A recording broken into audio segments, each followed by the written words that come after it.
touch, I could with just one touch, I could feel my body giving. Baik, bismillah. Assalamualaikum warahmatullahi wabarakatuh. Waalaikumsalam warahmatullahi wabarakatuh. Innalhamdulillah nahmaduhu wa nasta'inuhu wa nastaghfiruh wa na'udzu billahi min syururi anfusina wa min sayyiati a'malina man yahdihillahu fala mudilla lahu wa man yudlil fala hadiya lahu. Asyhadu an la ilaha illallah wa asyhadu anna Muhammadan abduhu wa rasuluh.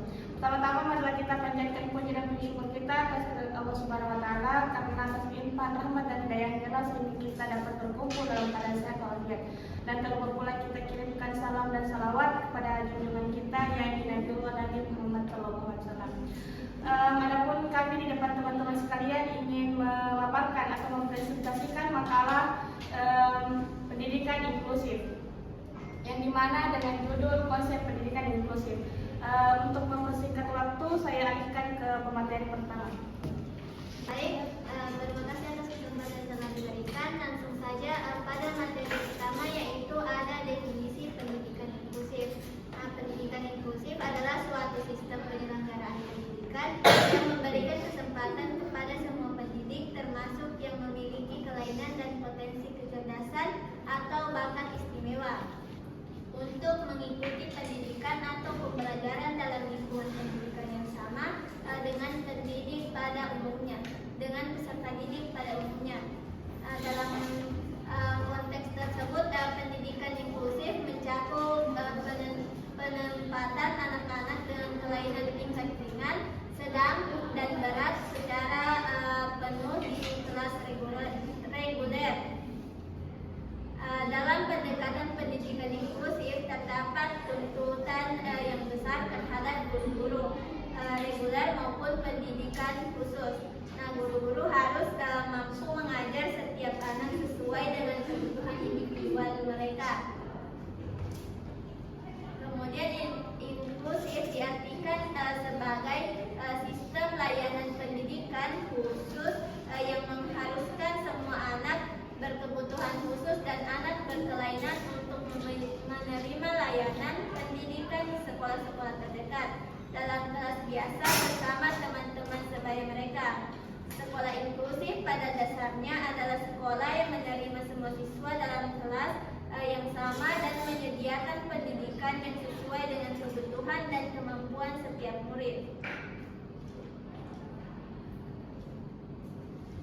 Model pendidikan khusus tertua adalah model segregasi yang menempatkan anak-anak dengan kelainan di sekolah-sekolah khusus yang terpisah dari teman sebaya mereka.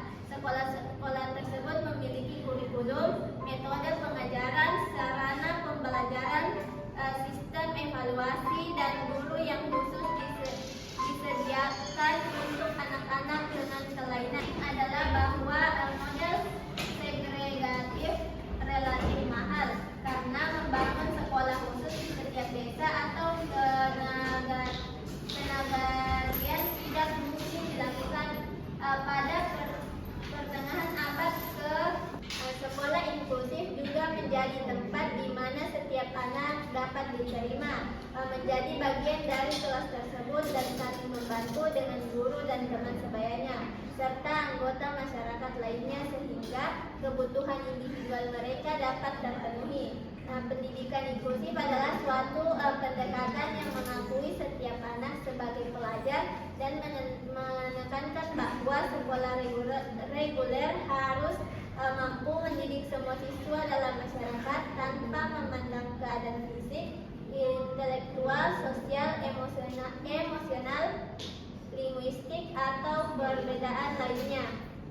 Berdasarkan batasan tersebut, pendidikan inklusif merupakan sistem layanan pendidikan yang memungkinkan anak berkebutuhan khusus belajar bersama-sama dengan anak-anak sebaya di sekolah reguler yang terdekat dengan tempat tinggal mereka.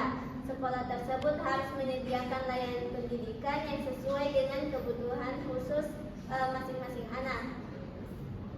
Hal tersebut bertujuan agar potensi semua semua peserta didik dapat tumbuh dan berkembang secara optimal. Selain itu, pendidikan inklusif juga melibatkan secara aktif berbagai lembaga terkait dengan tenaga profesional. Baik, itu saja, saya alihkan ke materi kedua. Baik, materi kedua yaitu ruang lingkup pendidikan inklusif. Pelaksanaan pendidikan inklusif tidak lepas dari berbagai komponen-komponen dalam pembelajaran sebagai berikut. Yang pertama yaitu komponen kesiswaan. Manajemen kesiswaan merupakan salah satu komponen pendidikan inklusif yang perlu mendapat perhatian dan pengelolaan lebih. Yang kedua, komponen kurikulum pendidikan inklusif masih menggunakan kurikulum standar nasional yang telah ditetapkan pemerintah. Namun dalam pelaksanaan di lapangan, kurikulum pada pendidikan inklusif disesuaikan dengan kemampuan dan karakteristik peserta didik.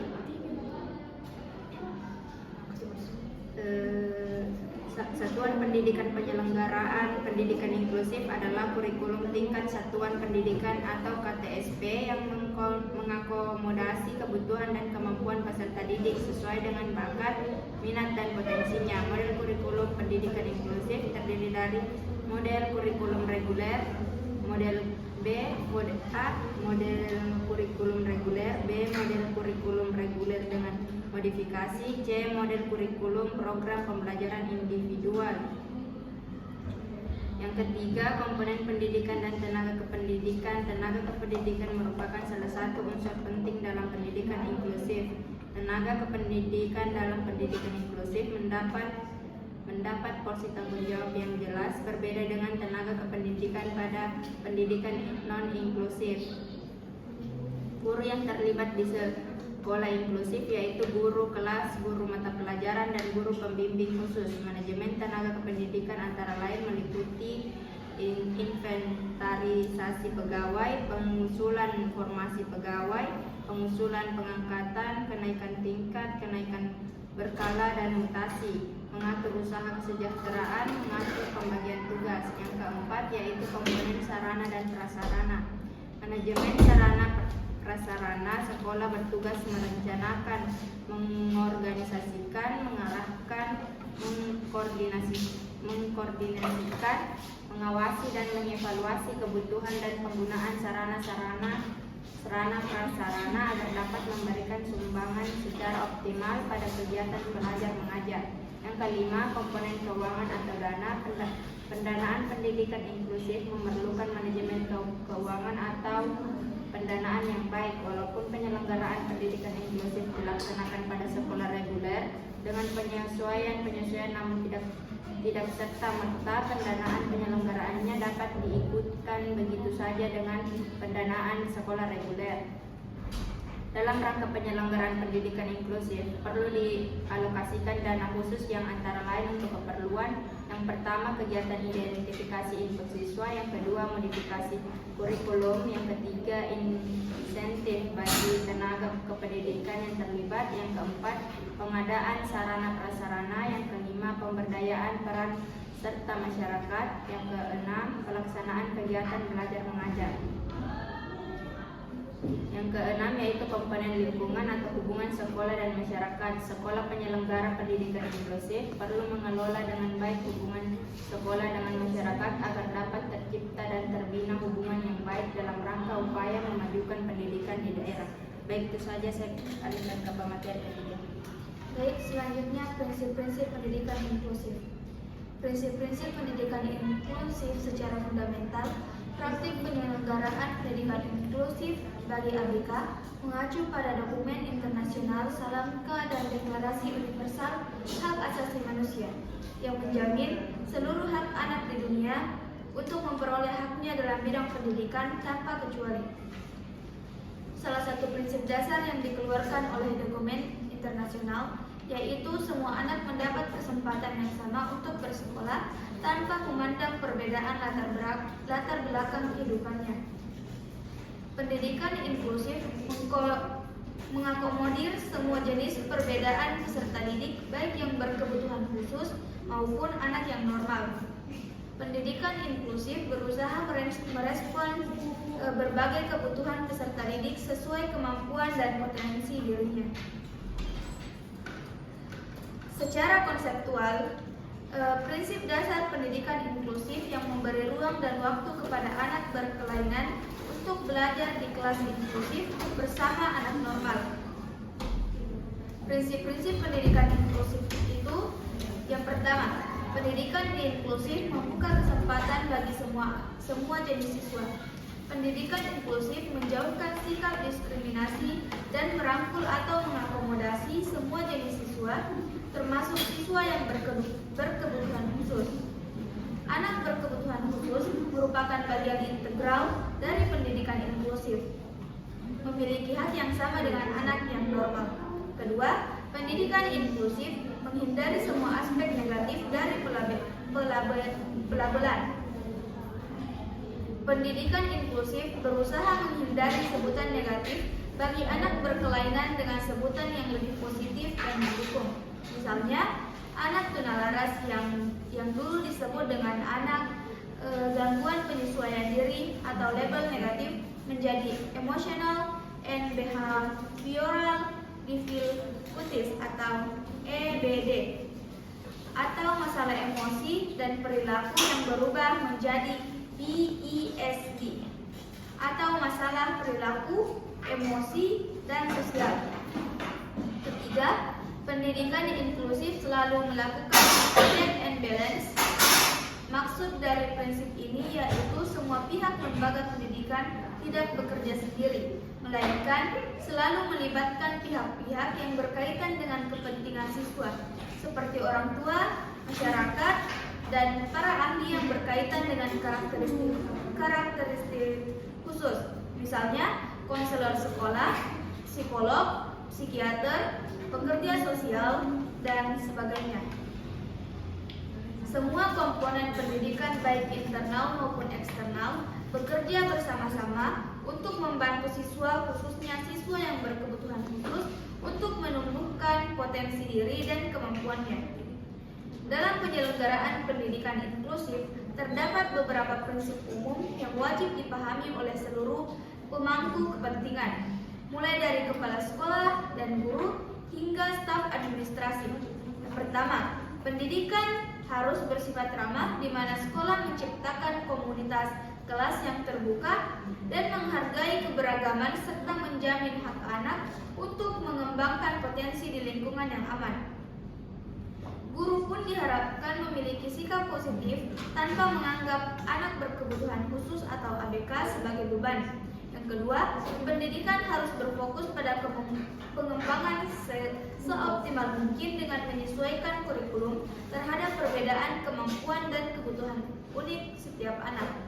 Yang ketiga, keberhasilan inklusi memerlukan kerjasama yang erat dari seluruh komponen pendidikan yang terlibat. Yang keempat, diperlukan adanya perubahan sistem yang berani dan fleksibel, baik dalam penataan kelas, modifikasi program belajar, maupun penyesuaian sistem penilaian bagi ABK. Dengan menerapkan prinsip-prinsip tersebut, sekolah penyelenggara pendidikan inklusif mampu menggabungkan layanan pendidikan khusus dan reguler ke dalam satu sistem persekolahan yang utuh demi mengakomodasi kebutuhan khusus setiap peserta didik secara adil. Baik, itu pemaparan materi tentang prinsip-prinsip pendidikan inklusif, dan saya kembalikan ke moderator. Baik, setelah tadi pemaparan materi dari kelompok kami, selanjutnya saya alihkan ke sesi tanya jawab, maksimal 2 pertanyaan. Yang ingin bertanya silahkan angkat tangan. Ya, persilakan kepada Nur Aila. Baik, terima kasih atas kesempatan yang diberikan. Sebagaimana yang telah dipaparkan oleh pemateri ketiga, yaitu pendidikan harus berfokus pada pengembangan seoptimal mungkin. Yang menjadi pertanyaan, apa yang dimaksud dengan pengembangan seoptimal mungkin? Apakah optimal menurut standar nasional, potensi individu, atau kebutuhan masyarakat? Baik, itu saja, saya kembalikan ke moderator. Terima kasih atas pertanyaan yang telah diberikan. Selanjutnya saya beri kesempatan kepada Nur Syakira. Pertanyaan saya yaitu apa itu modifikasi kurikulum dan bagaimana menerapkannya bagi anak yang berkebutuhan khusus? Terima kasih. Saya kembalikan ke moderator. Baik, setelah tadi pertanyaan dari Nur Syakira, selanjutnya yang akan menjawab pertanyaan dari Nur Ailah akan dijawab oleh Intan Dwi Arianti. Baik, pertanyaan dari Nur Aila yaitu apa yang dimaksud dengan pengembangan seoptimal mungkin? Apakah optimal menurut standar nasional, potensi individu atau kebutuhan masyarakat? Jadi pengembangan seoptimal mungkin biasanya berarti membantu seseorang berkembang sebaik-baiknya sesuai kapasitas dan konteksnya, bukan sekadar mengejar satu ukuran tunggal. Jadi jawabannya bukan hanya salah satu, tapi perpaduan dari beberapa sudut pandangan, yaitu yang pertama potensi individu. Ini yang paling utama, setiap orang punya bakat, minat, kemampuan, dan kondisi yang berbeda. Yang kedua, standar nasional atau kurikulum. Standar tetap penting sebagai acuan minimal, misalnya kompetensi dasar yang perlu dimiliki semua peserta didik. Yang ketiga, kebutuhan masyarakat dan lingkungan. Pendidikan juga menyiapkan individu agar mampu hidup bermakna di masyarakat, punya nilai nasional, keterampilan hidup, dan kontribusi nyata. Jadi optimal itu bukan sekedar nilai tinggi atau memenuhi standar nasional saja, lebih tepat dipahami sebagai keseimbangan antara potensi pribadi, tuntunan standar pendidikan, dan relevansi sosial. Baik, itu saja, saya kembalikan ke moderator. Baik, itulah tadi jawaban dari Intan Dwi Arianti. Bagaimana dengan Nur Ailah? Apakah jawaban sudah dipahami atau ada sanggahan? Baik, terima kasih atas jawaban yang diberikan. Jawaban cukup saya pahami, saya kembalikan ke moderator. Baik, terima kasih kepada Nur Ailah. Selanjutnya pertanyaan dari Nur Syakira akan dijawab oleh Anissa. Saya persilahkan. Baik, sebagaimana pertanyaannya yaitu apa itu modifikasi kurikulum dan bagaimana menerapkannya bagi anak berkebutuhan khusus? Nah, modifikasi kurikulum adalah penyesuaian isi, cara belajar, atau cara menilai agar sesuai dengan kemampuan dan kebutuhan anak berkebutuhan khusus. Modifikasi kurikulum berarti mengubah pelajaran supaya anak berkebutuhan khusus bisa belajar dengan nyaman dan tetap mencapai tujuan pendidikan. Cara menerapkannya adalah dengan menyesuaikan materi, metode, dan penilaian sesuai kemampuan anak. Misalnya memberi tugas yang lebih sederhana, menggunakan alat bantu, atau memberi waktu tambahan saat ujian. Intinya, modifikasi kurikulum dilakukan agar anak tetap bisa berkembang seoptimal mungkin tanpa merasa terbebani oleh standar yang sama persis dengan anak lain. Mungkin itu saja dan saya kembalikan ke moderator. Baik, itu tadi jawaban dari Anissa. Bagaimana dengan Syakira? Apakah jawaban telah dipahami atau ada sanggahan? Baik, terima kasih atas jawaban yang telah diberikan. Jawaban saya pahami dan cukup jelas. Saya kembalikan ke moderator. Baik, terima kasih. Adapun kesimpulan dari makalah kami yaitu pendidikan inklusif merupakan paradigma baru yang secara fundamental mengubah sistem persekolahan dari model segregatif yang memisahkan anak berdasarkan keterbatasan menjadi model yang merangkul keberagaman dalam satu lingkungan belajar yang sama. Sebagai sistem yang komprehensif, inklusif menjamin bahwa setiap anak, termasuk mereka yang memiliki kelainan fisik, mental maupun potensi kecerdasan istimewa, mendapatkan haknya untuk belajar di kelas reguler bersama teman sebaya tanpa adanya diskriminasi. Keberhasilan sistem ini sangat tergantung pada integrasi 6 komponen, yakni manajemen kesiswaan yang terbuka, kurikulum yang dimodifikasi melalui program pembelajaran individual atau PPI, tenaga pendidik yang kompeten, sarana prasarana yang aksesibel, pendanaan yang teralokasi dengan tepat, serta hubungan yang harmonis dengan masyarakat. Baik, itulah tadi presentasi dari kelompok kami. Kurang dan lebihnya mohon dimaafkan. Apabila ada salah kata mohon dimaafkan. Wabillahi taufiq wal hidayah. Assalamualaikum warahmatullahi wabarakatuh.